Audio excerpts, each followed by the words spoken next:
মেহেদী হাসান, একটা নাম যেটা একসময় কেউ চিনত না। একটা ছোট গ্রামে জন্ম, চারদিকে শুধু দারিদ্র্য আর হাল ছেড়ে দেয়া মানুষের ভিড়। স্কুলে যেত পায়ে হেঁটে, বই না থাকলে বন্ধুদের কাছ থেকে ধার করে পড়ত। বৃষ্টির দিনে ছেঁড়া ছাতা দিয়ে নিজেকে রক্ষা করত, আর মায়ের চোখের পানি লুকিয়ে ভাবত, কবে আমি কিছু হতে পারব। তখনকার দিনগুলোয় সে একটাই কথা বিশ্বাস করত, আমার ভাগ্য আমি নিজেই লিখব। মেহেদী বুঝে গিয়েছিল কারও উপরে ভরসা করে কিছু হবে না। ভোর 5টায় উঠে বাসে হেল্পার হিসেবে কাজ করত, আর রাত 10টায় বাসায় ফিরেই অনলাইন ক্লাস করত। প্রতিদিন 15 ঘন্টা পরিশ্রম, তবুও মুখে হাসি।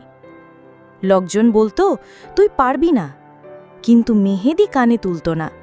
সে জানত প্রতিদিন একটু একটু করে এগোলেই একদিন পাহাড় জয় সম্ভব।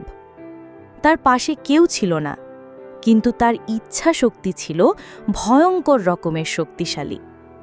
5 বছর পর মেহেদী এখন দেশের একজন সফল ডিজিটাল উদ্যোক্তা। নিজের অফিস, একটা টিম আর হাজারো মানুষের অনুপ্রেরণার উৎস। যে ছেলে একসময় ছেঁড়া স্যান্ডেল পরে হেঁটে চলত, আজ সে লাখো মানুষের জীবনে আশা জাগায়।